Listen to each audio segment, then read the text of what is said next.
And now, for those most famous words in motorsports, welcome to the stage, Lolita Camello. Drivers, start your engines.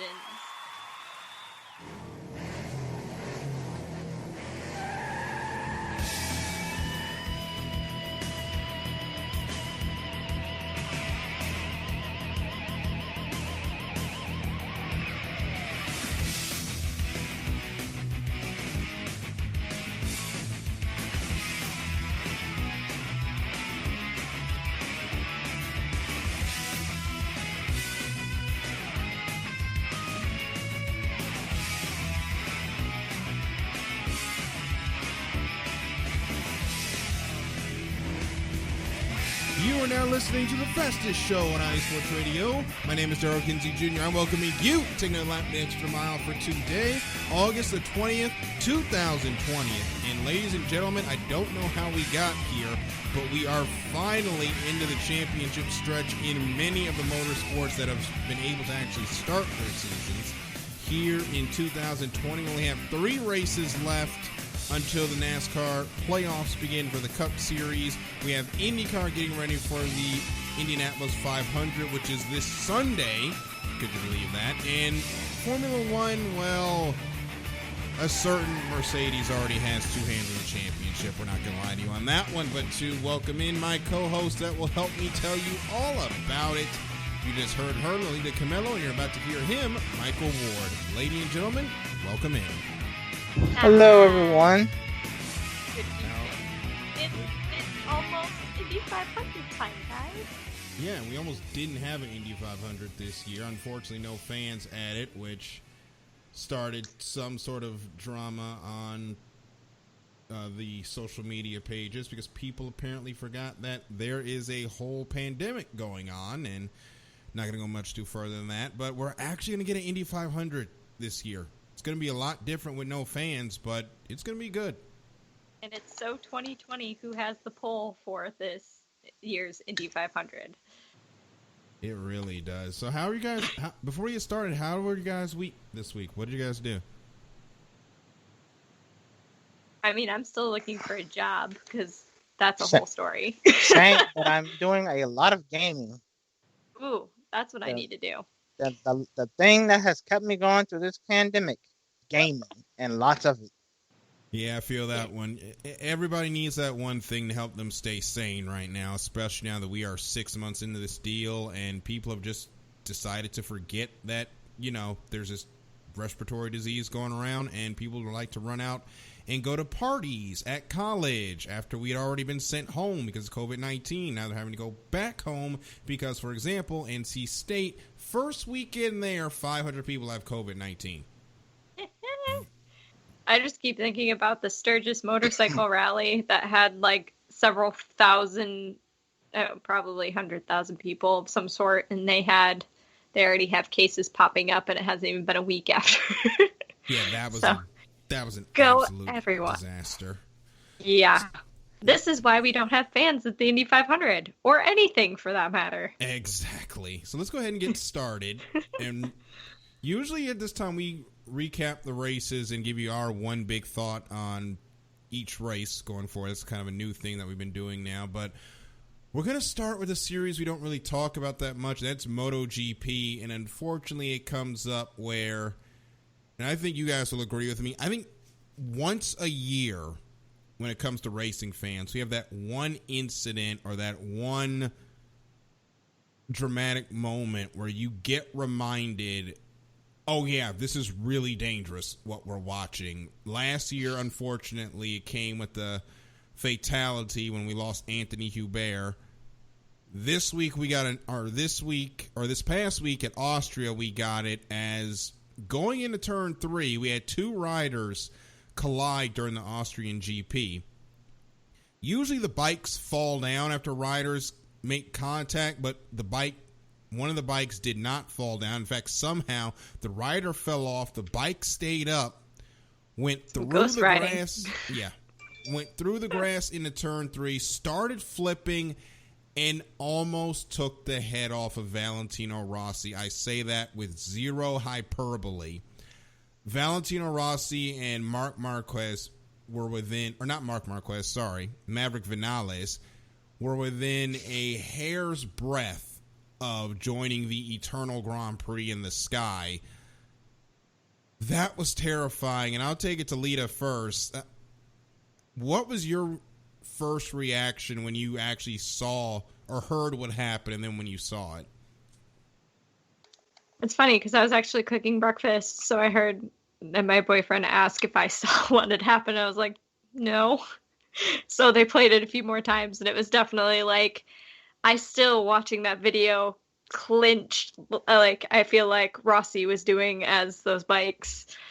I mean, I've handled bikes personally, not to those speeds, but I know how heavy they can be. So seeing that flying through the air at someone's head, yeah, I feel like anybody would want to change of their pants after that ordeal, to be honest. Yeah, Rossi definitely went and took the Browns to the Super Bowl.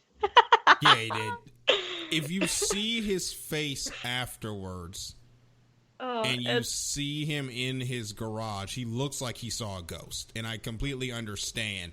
Because when you see the replays, especially the ones from Maverick Vinales, looking back at him, the bike, if it is a centimeter to the left, Valentino Rossi is dead today.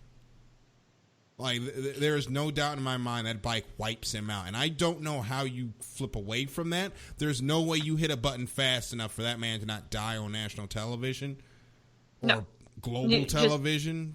Yeah. The interesting thing is everybody has been like, what is Rossi going to retire? And then I had the balls to say, like, oh, well, I mean, that would have been the way to do it. And I'm not saying that's appropriate, but to be fair, like, that would have definitely, he would have had to retire after that. But I don't know if that, like, pushes you to want to be in it more at that point. Like, you're like, I've seen the worst, like, it should be, like, daisies from here on out. Or if it does, like, you have to second guess yourself getting on the bike after that. Yeah, I don't know how he got back on after the red flag. I mean, you saw his crew react, and they get the shot of him in his garage, and he looks absolutely terrified because, like, yeah, I almost died. And then Maverick Vinales almost got wiped out by the second bike. And then you see the two riders. I don't remember the names of the two riders involved in the incident that started all this mess. But one of the riders actually gets up, and the second rider is just down. It looks like he either is hurt or he is praying, thank you, God, I didn't die, and thank you, God, my bike didn't actually kill one of these guys. Because it was one of the most shocking incidents we've seen in several years when it comes to motorcycles. Yeah, I don't remember seeing anything like that for quite some time. That was pretty bad. That guy for praying. Yeah. Oh. And like I said, and I think you guys will agree, I think we definitely get lulled into a false sense of security when it comes to motor racing these days because it's just so safe. And that's not me saying that's a bad thing, but it's so safe now. We've seen guys have terrible accidents and walk out scot-free. Yeah, they're able to just walk away just fine. And you have serious accidents like Robert Wickens. Yeah, he didn't walk away fine, but he's still here. So you kind of forget that these guys are quite literally putting their lives on the line anytime they get in that car, and it's by the grace of God, or getting on that bike for that matter, and it's by the grace of God when they hit that wall that they get out okay, especially in IndyCar and definitely in MotoGP where it's you and the pavement once you go down. I know they have the airbag suits that deploy, but at the end of the day, you're hitting the ground at 230 kilometers per hour. That's not going to be soft. It ain't gonna feel nice, no matter how much padding you got going for you. So, thankfully, everyone is okay. They'll go to Austria again this week and hopefully not have the same dramatics that they had the Sunday prior. But we will keep abreast of that. So, let's go ahead and get into the races. We're going to start with the Formula One race because it's the one to get through the quickest because it was, as we said on the show on Thursday, the Lewis Hamilton Revenge Tour, or last Thursday, the Lewis Hamilton / Mercedes Revenge Tour, as Hamilton wins the race by a nail-biting 24 seconds. Valtteri Bottas, due to a pit error, ends up 20 seconds behind Max Verstappen. At 44 seconds back, every single other driver was a lap down except for Charles Leclerc, whose car conked out on him, and he DNF'd the event because of course he does. What's up, Marcus? And what's up, Taryn? Hope you guys are doing well. They're chilling out in the chat. Let us start with Leclerc first and Ferrari in general. We know that they have absolutely punted on this season, but you've got Vettel having arguments with his crew about how exactly they're going to do his strategy because they really weren't giving him anything. It wasn't just an argument. He had to tell them what to do. Yeah, that's the worst part about it. He had to tell them what to do with his car. Usually it's the other way around. Charles Leclerc's car falls apart. Everyone is sitting here trying to figure out what Binotto is doing because it feels like they're taking out a grudge on Vettel, and whether or not y'all don't like the guy, he's still in the car for the rest of this season. Y'all got to figure out and just work together for the final races to get the best finish possible in the constructor standings. And Lita, it doesn't feel like they're doing that at all. It just feels like they're trying to stick it to the poor guy before he leaves. I mean, I don't think Vettel has been their favorite person lately. I don't know if it's an Italian thing or if it's a Ferrari thing, but they seem to be a little more harsh. But I do have to say, I feel like we've seen this kind of situation with other drivers that Red they Bull. either, yeah. Yeah. That was a good one. I mean, Renault's not exactly thrilled with Ricardo right now either. There's just like everybody's just sore butts about everything once silly season's all done, and it's almost like they all take it personally, and it's like, Jesus, you signed him on, like, just deal with it and try to push through the rest of the season because you're still trying to get points. Although if you're Ferrari, who knows if you'll even manage to get a point at this rate. Charles Leclerc pulled off a freaking miracle a couple weeks ago. But point being, like, they really need to just suck it up, and I don't know. But there was even a story this week that was out that they're not listening to Vettel's trying, at least, and they're just like, nah. Just blatantly like, nope. Michael, everyone has pretty much said, everyone is starting to turn now on Mattia Binotto, who is the team boss over at Ferrari for as far as the F1 operation goes. And we know if you don't win with Ferrari as the team principal, it all falls on you first, and usually you get punted out for everybody else. But with what Binotto has done in the 2 years since he's been with this team, it hasn't been good. They've fallen off, and it feels like the politics that we know are famous at Ferrari are starting to bleed into the actual racetrack now. And the question now is, does Binotto get a third bite of the apple to try and right this ship, or does Ferrari go get him in out. another Get him direction? out, please. Get him out. Leave. I'd like to point out Michael's conviction there that I didn't even get to finish the question before he gave his answer. No, leave. Go. I mean, it's bad when they're Arrivederci. making jokes Bye. about AlphaTauri being the Italian F1 team now. Mm-hmm. A lot of tifosi that are not happy about that. Goodbye. Never come back. I think Binotto he's going to need, I hope he didn't go through that entire Rolodex, because he's going to have to update, because he's going to have to update that again, because he's going to be out of here. Gunther Steiner might have done a better job. Steiner That's might have really actually done sad. a Okay, better that's job. saying too much. Don't give that man like too much of an ego here.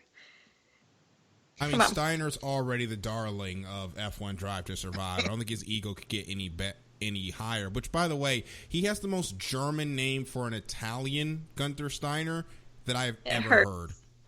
It hurts me. It hurts the Italian part of me. The German part of me is dealing with it, but the mostly Italian is like, no, I don't want to be on the same level of that. So we go on to, of course, Max Verstappen did a great job to race for second, but he is definitely the only car that can, or the only driver that can really take it to both Mercedes, but he needs a miracle like what happened at Silverstone to keep happening, because on pace, he has nothing for these guys at all. There's only so much you can do as a driver when your opponent's car has better straight line speed, not as good as Arrow, but better straight line speed and better chassis. Like, there's not much you can do. They might even have the better Arrow. The only thing that's really stopping them is the super high tire deg tracks, which is just Silverstone for some reason. Like all the other tracks, that car is pretty much perfect. And of course, to go to Spain, which is, let's be honest, not a good racetrack. And then you get this where only 3 cars are on the lead lap. Caitlin, a lot of people were calling this track Lita. Oh my goodness. I was going to say, I'm texting Caitlin, but Caitlin's not. Oh, tell her I said hi. But Lita, we saw people on social media, some of the people that watch NASCAR and watch Formula One, basically say, yeah, this is the Pocono of the Formula One World Championship. They're not Is this wrong. the most dull racetrack for Formula One? I mean, most of my Twitter that morning was, I went off to go make waffles and was gone for 25 minutes and I didn't miss a thing. Like, it just, even I was like, I'll get up and do this thing for 5 minutes. I think at this point, people just want 2022 to hurry up and get here. They do. I mean, I'm not looking forward to next year because I can't see it being any better. I understand why they did it, but at the same time, I'm like, for God's sakes, guys, let's just get on with it. I'm sorry, Lita, but this almost reminds me of that one year where I was like, I'm going to stop watching F1. I mean, I stopped doing that last year, and then I started trying to watch it again, thinking it's like a bad relationship. Like, you just think it's going to get better. Oh, you're like, well, maybe it's not that bad. It doesn't get better. So basically, me and the Washington football team, or whatever we're calling ourselves now. Is that what that is? Yep. I stopped watching Formula One actually for a couple of seasons, but 2005 when they had that awful tire rule. And that season is also where that awful USGP that I keep talking about happened. So, yeah, this is not the... I think the only legit thing I was excited about these last, 4 or 5 years was Ricciardo going to Renault, and we see how that ended. Yeah, that didn't work out at all, did it? Now he's going to McLaren. Hopefully this works out, but... I hear they're getting Mercedes engines, and if they do, yes. Just yes. Well, Just now yes. we're going to have... Yes. So we're going to have the black Mercedes, the pink Mercedes, and the orange Mercedes. That's going to be interesting going into it sounds like a smoothie. It does sound like a smoothie. Hopefully it tastes a lot better than this season has gone. So, of course, Lewis Hamilton wins the championship, or wins the race, but we're going to be saying Lewis Hamilton wins the championship. If I've ever heard one. Yeah. Well, I mean, even with the new tracks that are randomly on the schedule now, and with the rest of the schedule to come, I don't see this car getting beat, so we might as well... You know what's really sad, though? Mm-hmm. Every single year since Bottas joined the team, I've been hoping that he puts up a fight with Hamilton, and he just doesn't. I don't know if he's allowed to. I wish he would. I don't know if he's not allowed to, or maybe he doesn't have the speed. Who knows? But I don't know if somebody's sitting him in a table and just saying, "You're only allowed to win one race." Would you be surprised if they said that? No, actually, I won't. I mean, they're trying to avoid a Hamilton-Rosberg 2015, which I completely understand. And not because Rosberg won the championship. It's just all of the destroyed carbon fiber they had from that season. So, oh, but that was an exciting season. I mean, it was, unless you're, Mercedes and you're having to tear your hair out because your money drivers will start crashing each other. They have money pouring out of their pores. They're fine. They're a factory-backed team. I think they'll be okay. Yeah. So, they got money. So is Renault, but, they're like 11th and 12th. Yeah, but people actually sell Mercedes where Renault is Renault. Yeah. So F1, German versus French engineering, guys. Don't get me wrong. I love my French cars. It's sad because I feel like I'm a legit Renault fan, but it's just like, oh, same. But it's just like you go and you watch the race and you're just like, come on, do something. French manufacturing at its best. So Formula One will continue in a couple of weeks with the Belgium GP. That'll be August 28th through the 30th. Another power circuit. Yeah, we have no doubt that Mercedes will probably win there, but for Formula 2, that's going to be a poignant race weekend because, of course, that is the first time that we have been back since the tragic passing of Anthony Hubert. Instead of doing F1 for nearest to win, how about we do F2?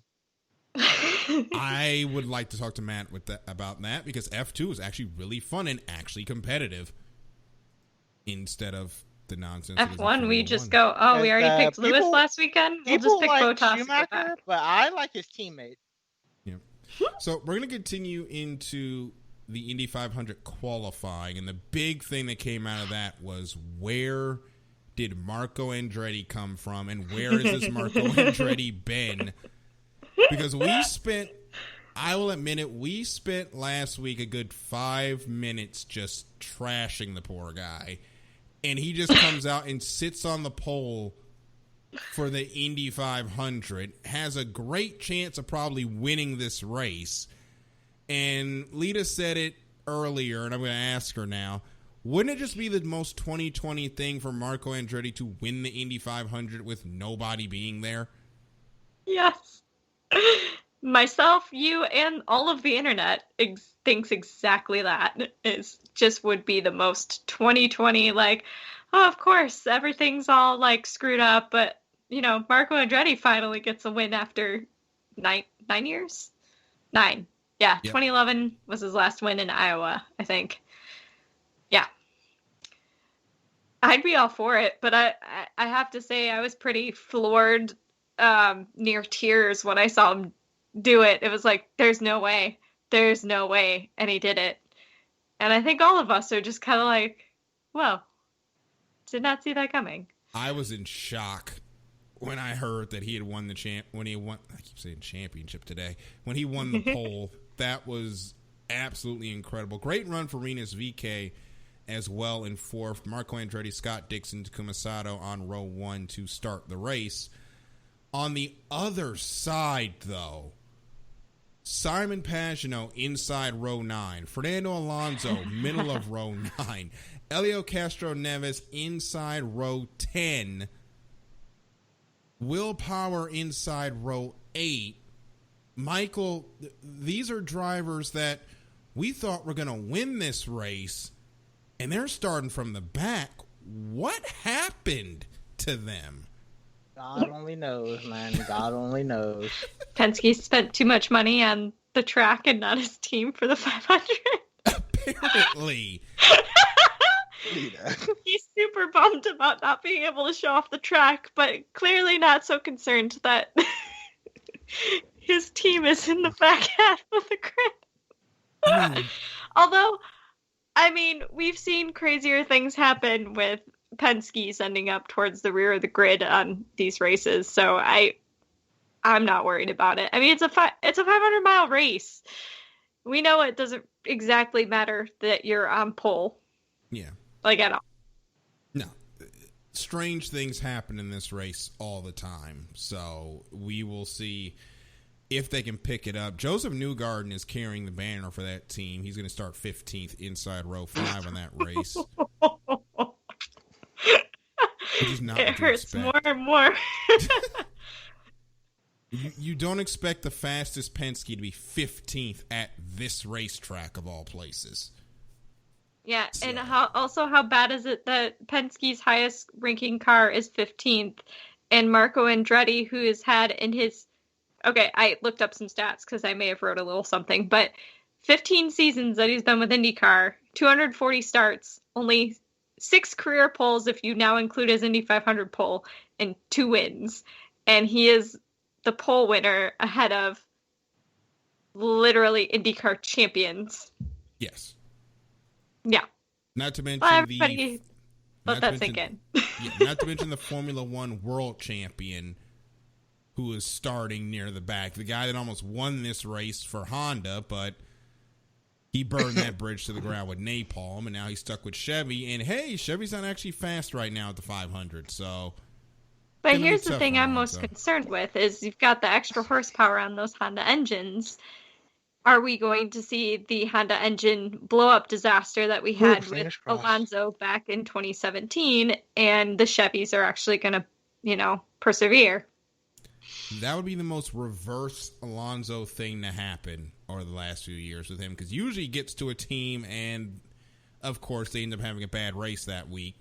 But then sometimes he'll bounce back, like we saw when he got back to actually win the Rolex 24. But we'll see what happens. This race will start on Sunday on NBC. Cannot wait to get the Indy 500 finally off and running this season. And finally, we'll go over to NASCAR with the Daytona Road Course races. Chase Elliott wins the Go Bowling 235. Michael, I'll start with you this time. These were fun races, in my opinion. I know people are mad that the Cup race wasn't a absolute disaster, but I really like this track with stock cars, and I really want it to stay around. What do you think? I want it to stay around as well. The racing and the overtaking was great. The drama, you had Kevin Harvick spinning. There was a lot of good racing happening at this track, and the Xfinity race was funny because every time they went into turn one, someone spun, but the racing was great. It was really good, and I think they should come back next year. Do this again. Make this a playoff race. I would kind of like to see that. Lita, I don't know if you caught any of the NASCAR races at the road course. Did you? I did not. I was too busy riding off of the Marco Andretti, got the Indy 500 pole, and now what? So I did not. Although, I mean, they seemed like they would be fun. Were they actually as fun as they were? I feel like the road course would have been a pain. They were actually pretty good. I enjoyed the races a lot. The Xfinity races and the Truck Series races were definitely crazier than the Cup race. We actually got the rain for the ARCA race, which was insane, seeing those guys try to get around that track with the wet tires. It was a lot of fun, and I hope we get this track back for the regular season next year and just make this second race at Daytona a road course race, especially with the fact that you have now moved this race into August. And, oh, by the way, there's a hurricane slated to hit Florida, thankfully this week. But that could very easily be the NASCAR race weekend if they're going to keep this race in August. So you might as well go ahead and make the race permanently a road course race, even though if there's a hurricane, you're not going to have the race anyway. But just to avoid the torrential downpours. And, oh, by the way, during the Cup race, we didn't get rain, but we did get a lightning delay. Because that is 2020 in a nutshell. NASCAR.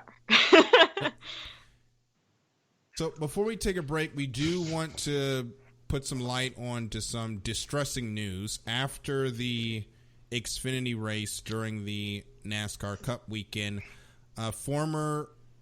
past the Extra Mile guest Mike Harmon actually had their hauler and trailer stolen from their hotel in Georgia. I saw that on Facebook. And now they have a $12,750 reward up for any information regarding the safe return of that equipment. If you are listening and you know anything about what has happened with that truck, please do not hesitate to contact Mike Harmon Racing at Team MHR on Twitter, and also Mike Harmon Racing on Facebook as well. Please help one of the little teams in NASCAR continue to keep running. We know they don't have a lot of cars, and a heinous act like this is devastating to a team like that. So please, if you happen to see or hear anything about that trailer and car, please contact Mike Harmon Racing and Mike Harmon. So with that, we're going to take a break. When we come back, there is a super secret special test of the next gen car at a certain speedway in Florida. We're going to talk about that and ask questions about what that possibly means on the other side of this break here on the Extra Mile on iSports Radio, your direct feed for all that is sports.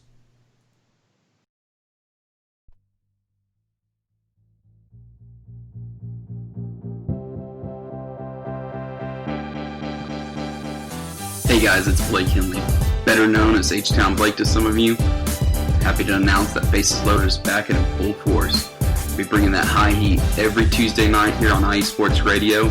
So come home, get ready, dig into that batter's box, and see if you can chase that high heat, baby. So we'll be coming to you live with all the stats, all the rundowns, all the division rivalries, and every team that's going to make the playoff push to get to that one and only October and get to the pinnacle of what baseball is to hoist that Commissioner's Trophy when it's all said and done.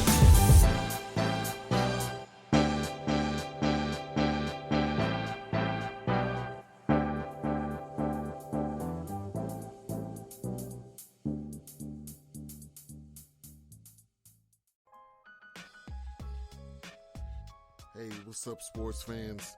You're looking for a different type of sports talk show, something you haven't heard before? You got to check out the BS3 Sports Show every other Saturday on 2 Live Stews Radio, 1 p.m. Central Time, 2 p.m. Eastern. Sports talk at its finest. Always have great guests, playing some good hip-hop. You don't want to miss it. Make sure to tune in to the BS3 Sports Show every other Saturday at 1 p.m. Central Time, 2 p.m. Eastern.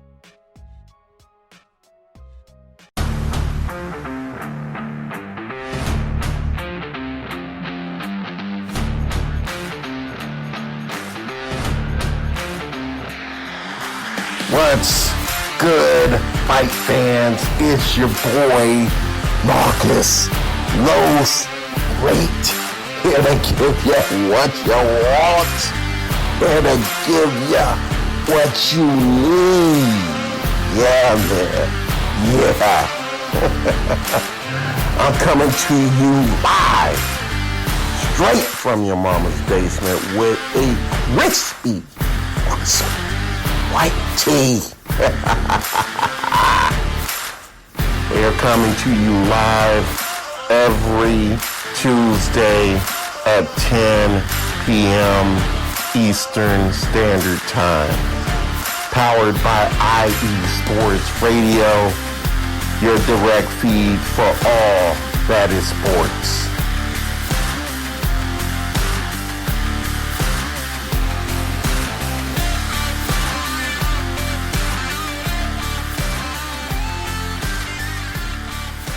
Welcome back to the Extra Mile here on iSports Radio, your direct feed for all that is sports. Daryl, Michael, and Lita with you this evening. We're going to go into our next segment, which we're going to be talking about some testing that was going on for NASCAR when it comes to the next gen car. This comes to us via kickingetires.net. This story ended up getting picked up by other major outlets, and NASCAR.com later confirming that the Action Express team was at the Daytona Road Course testing a NASCAR Gen 7 this past Monday. This is from the article written by Jerry Jordan on kickingetires.net. In the story, during the paid tours that go on during the track, some people spied the Action Express hauler next to a Goodyear Racing hauler. They were parked over in the Xfinity Series garage. And IMSA driver Felipe Nasser, and this was later confirmed that Austin Cindric took time behind the wheel of the Action Express built car. Now, there were no badges to show what make or model this car was, but it got us to thinking, me and Lita especially, about what was actually the purpose of this test. Now, I think it's something that NASCAR has asked Action Express Racing, which was founded by Jim France per this article, that asked them to just go out and test some components, also maybe possible hybrid components for the future, because as we know, everything is going hybrid in motor racing, because for motor racing to stay relevant, hybrid has to become a thing. So now as we are sitting here on the change of many things automotively, we see a lot of manufacturers like Cadillac, which is going to be going all electric at some point. It really feels like that NASCAR will also, if they want to stay, race, win on Sunday, sell on Monday, they're going to have to go to some electric components. Of course, fan base isn't going to like that, but it makes a good reason for why they had this test. And I'll throw it to Lita. What do you think they were trying to learn with this apparently unscheduled test of the car when they announced on the same day the next-gen tests would be Monday and Tuesday at Dover, but then they have this completely out-of-the-blue test with Action Express? I mean, it's honestly, like we were talking about, I think it has to do with seeing their options and seeing what that next step is. Because the auto manufacturers are going in different directions, we honestly don't know what's going to be left on the lots anymore. I mean, Camaro, they said that they're not even going to do a 7th gen, and the 6th gen is several years in right now. So if they're not even going to do an update on that, what's to say that it's still going to be in existence to compete? And there are no other sedans at all for Chevrolet. So then GM needs to pivot to a different nameplate if they're going to find something, unless they do their crossovers. And that doesn't quite fit the scheme of things. They don't even have hybrid right now. It's just the Bolt and the Camaro and the Corvette. So, I mean, the Corvette Chevy-wise, but okay, now we're getting ridiculous. So, and they compete in IMSA. So you've got that. You've got Ford has gotten rid of pretty much every of one of their cars except for the Mustang. The Mustang also has the Mach-E, which we don't need to get into that, but that's all electric. And a monstrosity doesn't quite fit into the realm of NASCAR either.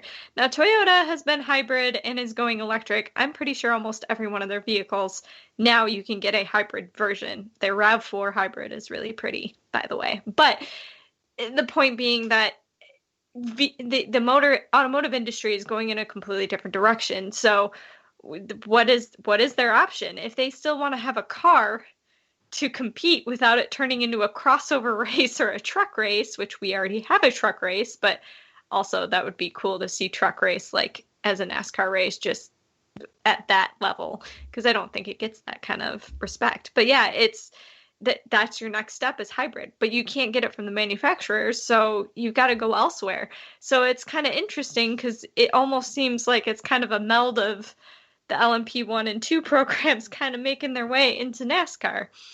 I think it's brilliant. Yeah, people are going to complain about the fact that, well, it's not a stock car. But to be honest, guys, the cars that used to be the stock cars of the original NASCAR series was you buy that thing off a lot, you add some things to it, and you race it. And that lasted for a while, but now you're getting just engines and things that are surrounded by body kits, and it's not the stock car that racing used to be. Now, you can't do it that way anymore either because rules, regulations, safety, that thing we talked about earlier in the show. So it really, you kind of have to, what do you do? And I honestly think it's a great direction to go. And I don't know what else they're going to do at this point if they don't do it. We are living in the dying days of the internal combustion engine, I think. And it sucks because a lot of us, I had one of my mentors and colleagues read my Formula E article for the first time a few weeks back, and he had said, he understands the direction that the series is going, but, that sound and what it does, he can't get on board with because he grew up, like all of us, those first memories of going to a race, what do you remember? The sound. You remember the sound, you remember the smell, that smell of burning rubber and, high octane fuel, and the way that it would make your entire body rumble if you were standing by the track, or, if it was NHRA, how it shakes the whole entire stand as it goes down. Those are the senses that are ignited that draw you to the sport. So when you take all of that away, it's really different and it's very strange and it throws you off. But the thing that people need to understand is we have to go in this direction because of our actions and how things are going with our world. Like, it's just, it had to evolve at some point, and apparently now is that time.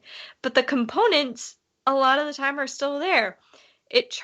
These vehicles charge. They're still running fast, and in some cases faster than some of these other cars can go that are internal combustion. So yeah, it's changing, but it's not the end of racing. It's just going to be different. And I know change is scary for them, but it will be fine.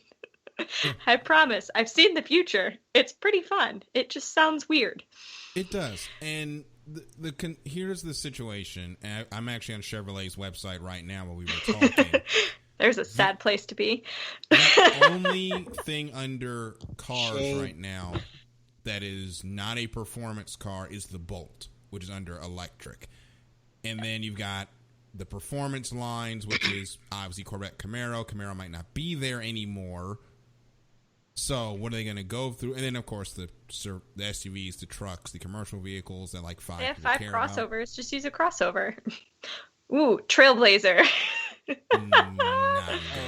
So seriously, Chevy's going to have to figure out something. Ford only has the Mustang and that Mach-E monstrosity that we're not even going to talk about tonight because that is not a Mustang. I don't know what that thing is, but it is not a Mustang.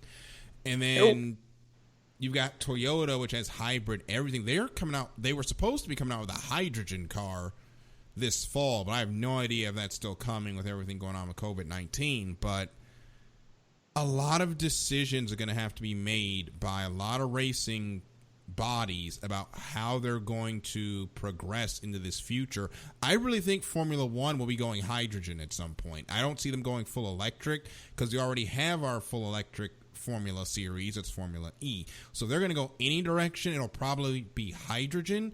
I'm excited for a hydrogen Formula One, but that's also going to be kind of scary because I don't know what's going to happen with the crashes, but I'm willing to find out. Throw that in perspective. All right, for some reason, Lita got really quiet there. Oh. No, Lita. Hello. I'm here. Okay, no? I got you that time. I'm going to turn this up a little bit so we make sure that we can hear you. But we'll continue. It's interesting that this test happened. Obviously, they're trying to get some data for road course racing on this car. That's number one. The second thing is that it also helps them when they come to doing the multi-car test because now they have a team with another car that they can bring out and run behind and see what the car does in traffic. Remember, this car is supposed to have ground effects, which is, for lack of a better term, and we don't have time to go through all the specifics, but the TLDR is it's supposed to make the cars travel a lot better behind someone in dirty air. They're going to need to do extensive testing on that, and having a team that has maybe worked with that type of or worked with ground effects before is going to be a lot of help. But I also wonder, is Action Express also gearing up to at some point come to NASCAR in 2021 or not 2021 but 2022 because it really feels weird for them to spend this money to build this car just to do some testing for NASCAR. The question is, though, NASCAR, did they spend the money or did NASCAR pay for this? We don't know all the logistics. I'm guessing there was a project that was pitched and somebody paid them money to make it happen because I can't see a race team going, well, let's just build a $1 million car for funsies. Yeah, and hope they let us test it. Yeah, I think NASCAR had something to do with this test. They're obviously testing some sort of components. I don't know if we're going to hear anything about that test, unfortunately. NASCAR confirmed it, but that is about all that we have heard from what's going on. We will probably find out in the coming days, but as far as the next gen is concerned, testing for that car has restarted. It will continue going into starting this coming week at Dover as far as official NASCAR test. They're going to run that on Monday and Tuesday. And Dover gives some unique complexities for testing that car because, of course, with the banking on the track, in fact, it's a self-cleaning racetrack, it's going to really test that car to its limit. So we will see how that test goes, and hopefully it goes well, as NASCAR is really building what I called on Twitter the most important race car in the history of the organization, bar none. I mean, I'm hands down agree with you, and I think it's a brilliant direction for it to go in, and it's hybrid, so it's not, IndyCar is hybrid. It's not, pretty sure, yeah. But anyway, the thing being that all the race teams have already gone in this direction. Mm-hmm. So they're just catching up. Yep. So we will see what happens, and we will be right back after this. When we come back, there's 3 races to go in the Cup Series points, or the Cup Series run to the playoffs, and we're going to have a conversation on, do we think there's going to be any surprise movement in the rear of the standings to get into the playoffs? We'll talk about that on the other side of this break here on the Extra Mile on IE Sports Radio, your direct feed for all that is sports.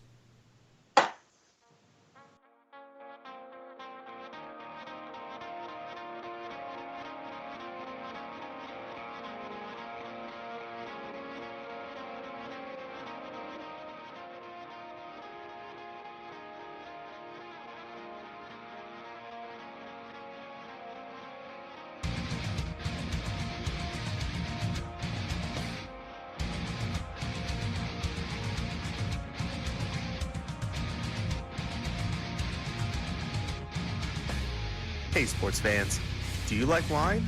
Well, we've got the show for you. This is Let's Wine About Sports, a show where we talk about wine and sports simultaneously. From the classic Cabernet Sauvignon all the way down to the grapes that you've never even heard of before. Oh yeah, we cover it all. And we'll talk about a little bit of sports as well. Football, hockey, collegiate, women's sports, it doesn't matter. We're going to talk about it all, and we're going to whine about it all.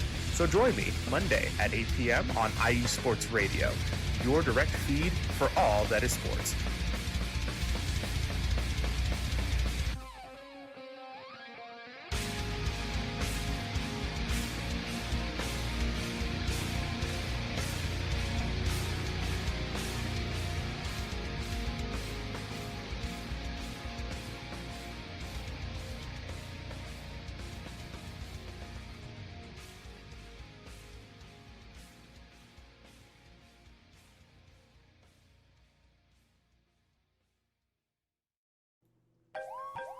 Hey, what's going on, everybody? Vince Wright, the sports governor from the great state of Minnesota, and I want to thank you for listening to Sports Done Right.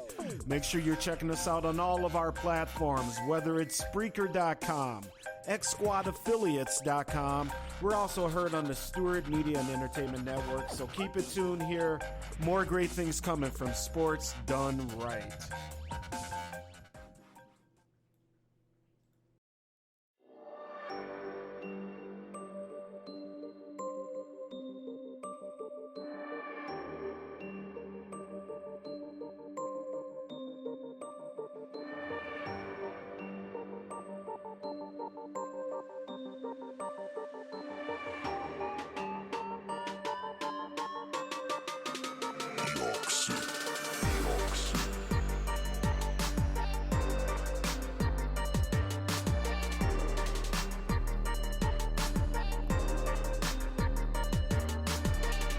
From the home plate to the nets, the end zone to the finish line, here nothing is off limits and no sport is safe.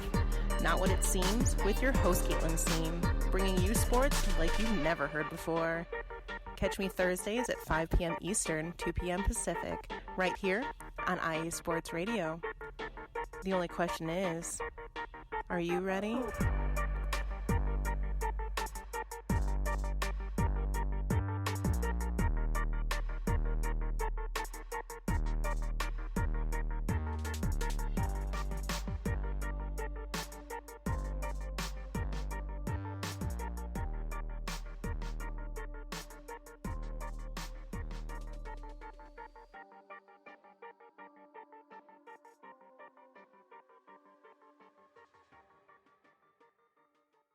Lopan, they didn't even want you.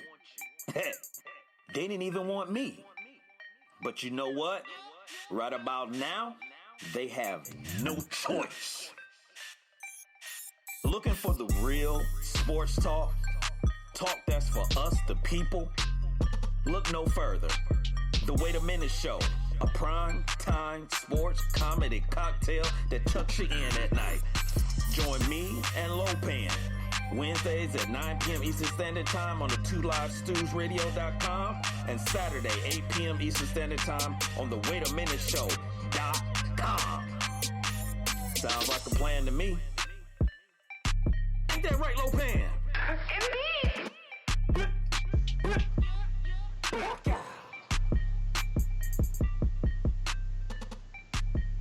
Taryn Rodriguez and Pierre Moss hanging out with us in the chat.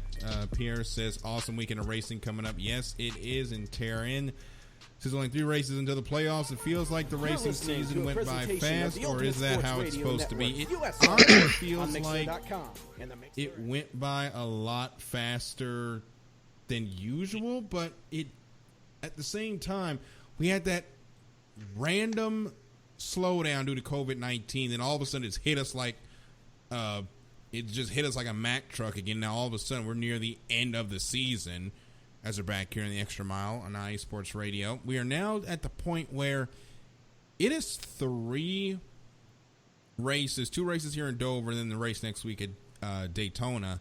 3 races until we lock into the playoffs for the Cup Series, at least. The Xfinity and Truck Series races or championships will go a couple of races longer due to all of the kerfuffle with having to reset races and all that.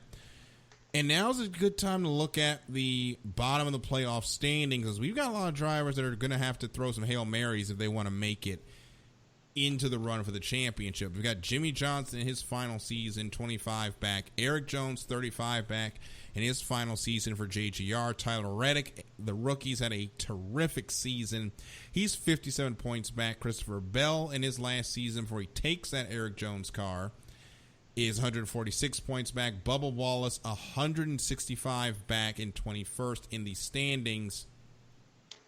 Michael, those are 1, 2, 3, 4, 5 really good drivers. 3 races to go. We know the strategies are going to get insane for these drivers to try and make up or try to get wins at this point, because points are out of the question. Do you think any of these drivers off that list that I just named will make it to the playoffs after Daytona next Saturday? I think a lot of those drivers, Bubba Wallace and a lot of those guys, have a good chance of getting into the playoffs. It might take some wild strategy, some wild setups, but I think it's possible. Also, Reaver. I will try and see what's going on with that. But as we continue, and I'll go over to Lita. Lita, this is one of those times in the season for any driver where it's basically crunch time, and drivers are going to do whatever it takes to get into the playoffs. And as we know, when we get to this time, the gloves are off. So how wild are these last 3 races going to get? I mean, I think that's already going to be a little bit of some up stakes because, again, we're still dealing with a schedule that doesn't allow for practices, among other things. So, you know, you're going onto these tracks kind of on a cold status. So that combined with, you know, thrashing to try to make it into the final for, you know, the chase, it's going to be interesting. I hope. It's going to be wild to see what happens. Michael, do you have a pick on who you think is going to make the playoffs out of the guys outside the top 16? I mean, this is just a long shot, but I really want Bubba Wallace. I really want Bubba Wallace to get through. I think we all want Bubba Wallace to get through. Lita, how big for NASCAR, with everything that has happened this year with NASCAR, when it comes to the world of race, with the Larson incident and then the noose that was a noose but wasn't put up maliciously, and all that drama that Bubba's had to deal with, and the sponsors that have come in for his team because he's actually a good dude and setting a good example for NASCAR. How big for the organization would that be if Bubba Wallace somehow found a way to get into the playoffs? I think it'd be incredible. You have to think about Bubba Wallace and how he's been fighting in his career just in general. I mean, he's a talented kid, and we've all been kind of watching and waiting for him to get to that next point. I think he's on a pretty decent team, so that in itself would be fantastic for Bubba to finally make that break. As for the series itself, I mean, it's been through a lot this year, and I think that would just exemplify some of the things that they've really said that they are setting out to try and accomplish and do better for the sport. So I mean, I can't see where it wouldn't be a good thing. It would be a good thing on so many levels. But, it still comes down to getting those wins, getting those points to get into the playoffs. So do I think Bubba has it in him? Totally. But it doesn't mean that with everything going on, especially, like I said, without the practices and everything, where I feel like some of them still, they're getting used to things, but they don't have their feet quite on the ground yet on how it goes. So maybe it could go in his way, and maybe he really does pull this off and it's awesome. Or, maybe we still have to wait another year into next year is his year, which, to be honest, 2020 being anybody's year, good luck to y'all. But maybe 21 will be better. Hopefully for the everyone. Slogan for 2020. Hopefully it will be better for everyone as we go racing at Dover this Saturday and Sunday. Both races can be seen on NBCSN. Xfinity will also have 2 races also on NBCSN. The trucks will have 1 race. You can find that on Fox on Friday. It's time for Nearest the Win. Before we get out of here, only got 2 races to pick, but one of them is a big one in the Indianapolis 500. We'll start there first. Lita, who you got? I'm going to go for Marco, and I know that's probably dangerous, but that would be epic, and I just really want him to finally get this. I want Marco to win, but I'm not going to pick him because I don't want to jinx him. So I'm going to actually go with the mayor. I'm going to go with the mayor of Hinchtown. I got James Hinchcliffe winning his first. Oh, because that poor boy needs to be jinxed anymore. He got a 500. Oh, that poor bastard. Michael, who you got? I'm going to go with Alonso. I think he finally completes the Triple Crown. Wow, and that's actually... You really think Chevy's got it in him? No, but... I have faith in his At least he's honest. Yeah, realistic. At least he is. Fernando's going to roll off 28th on Sunday. He'll have to come up 27 spots to win the race. Now we go He's to done worse in worse cars. Yeah, he has. And we'll go to NASCAR in Dover. Remember, you pick 1 for 2 races.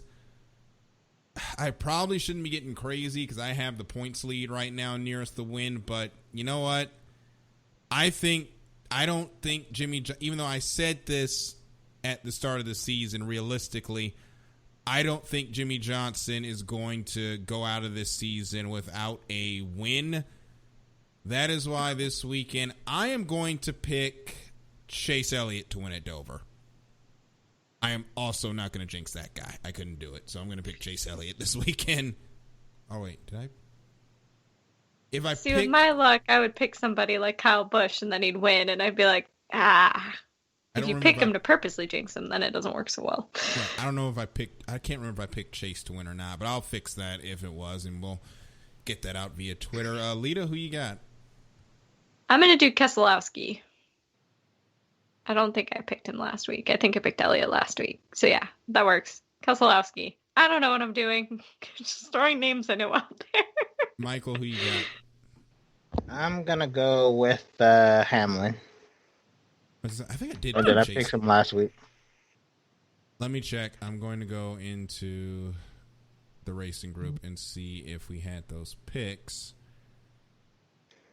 And I think Mr. Owens did post the updated standings in there. I probably should have wrote these down, but of course I don't because I don't pay attention for whatever reason, but actually that is last week. I'll try to figure that out, and we will probably have to amend some of these picks. I may end up just riding with Jimmie Johnson, as is. He did not post who picked last week, so I don't remember who everyone picked, but he'll let us know. And, of course, if you want to play Nearest the Win, give us your winner on Twitter with hashtag Nearest the Win. We'll get to you there and put you into the little point standings that we've got here. I'm actually trying to win one of these for the first time since we started doing this dang thing, so. See, I know better, and I just know I'm a loser when it comes to this game, so I'm riding the losing train. But good luck to you winning. I'm rooting for you. It's just about having fun at this point. If I win, sure. At some point, we may start doing a trophy for this thing, but I don't know. We'll see what happens. Well, shoeys included? No, we are not going to do shoeys. If I win, I'll do it. Yes! At least Michael's on board with that, but Michael, you need to make better picks. Yeah, Michael, Lita, thank you so much for joining me. And yeah, Michael, we had some better picks for you. You want to come back? Actually, Michael is... Where are you in the points? Let me actually read what the points are right now while we're sitting here. So right now the points as they stand, I lead at 23. Matt Owens has 21. Matt White and Seth Eves are tied with 16. Collins has 11. Larry B has 5, tied with Caitlin. Michael, you have 3 points. There's still plenty of time, but you got to get on a run here. And Lita still trying to score in 2020. It's like a motto for my life this year. Which is weird, because didn't you pick Hamilton a couple times? Or at least try to? Yeah.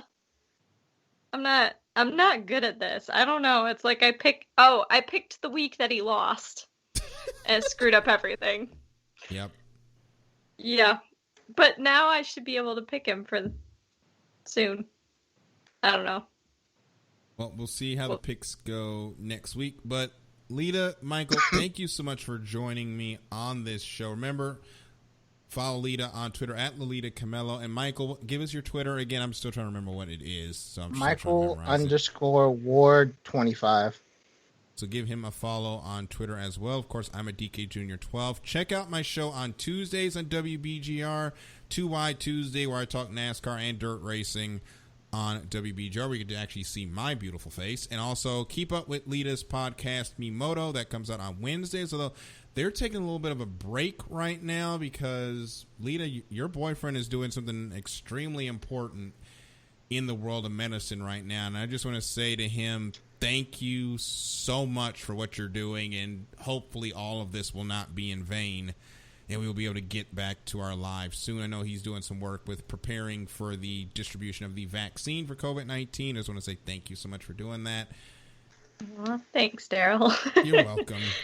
And guys, keep up with our social media pages on Facebook, Instagram, and Twitter. Also, check out our live calls on Mixlr. I know Pierre Moss has a bunch of those coming up this week. You can find out about more of those on our social media pages and on our website, iSportsRadio.com. Also, we're on StreamYard now, so you can actually get to watch some of our shows. More of our shows will be matriculating there to do simulcasts on StreamYard as well, so keep it locked to our social media pages to find out when when more shows are getting on the StreamYard platform. And of course, if you missed any episode of any iSports Radio show, check it out on anywhere where podcasts can be heard from, and of course on the Spreaker show reel as well. Well, that's it for us. Stay right here on iSports Radio, because coming up at 10 o'clock is Bases Loaded. You want to check that out for all of our diehard baseball fans out there. But we're going to say good night for this evening on the Extra Mile. We'll be back next week. For Lita and Michael, my name is Daryl. This has been the Extra Mile, and we will see you at the next green flag. Good night, everybody.